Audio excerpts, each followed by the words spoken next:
Once upon a time, in a small town nestled between two rivers, there lived a young woman named Maya. From the outside, her life looked perfectly fine. She had a job, a warm home, and people who cared about her. But inside, something felt terribly wrong. Every morning, Maya would wake up and stare at the ceiling. A heavy weight sat on her chest. Not pain exactly, but emptiness. Like someone had quietly hollowed her out while she slept. She smiled at work. She laughed at dinners. But alone at night, she would ask herself the same question over and over. Why do I feel so lost when everything around me seems okay? She stopped doing things she once loved. Painting, long walks by the river, reading books that used to feel like old friends. None of it seemed to matter anymore. The colors of life had somehow gone gray without her even noticing when it happened. One cold evening, unable to sleep, Maya wrapped herself in a coat and wandered outside. She walked without direction, without purpose, just walked. Eventually, she found herself sitting on a wooden bench near the older part of town, in front of a small chapel with a dim golden light glowing through its window. An elderly woman was sweeping the steps outside.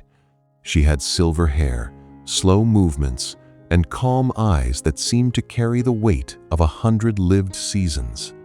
"You look like someone who's been carrying something heavy for a very long time," the woman said gently, without even looking up from her broom. Maya almost walked away, but something in that voice felt safe. She sat down on the step and whispered, "I don't even know what I'm carrying. That's the worst part. I just feel lost inside myself." The old woman set down her broom and sat beside her. She was quiet for a moment.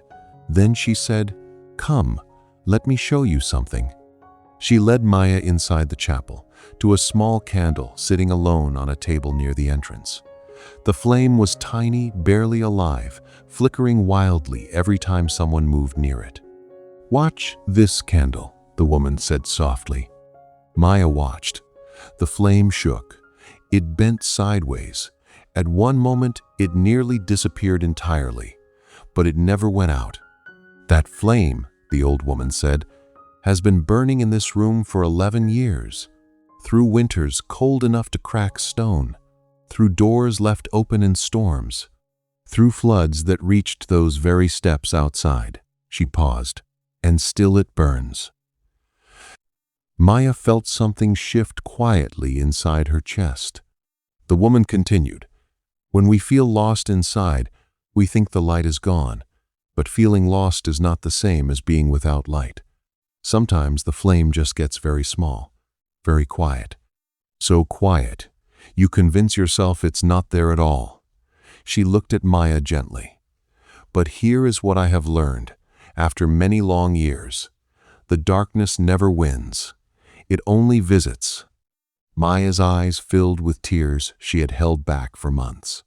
The woman didn't rush her or offer empty comfort. She simply sat beside her steady, present, warm. After a long silence, Maya asked, "How do I find my way back?" The old woman smiled.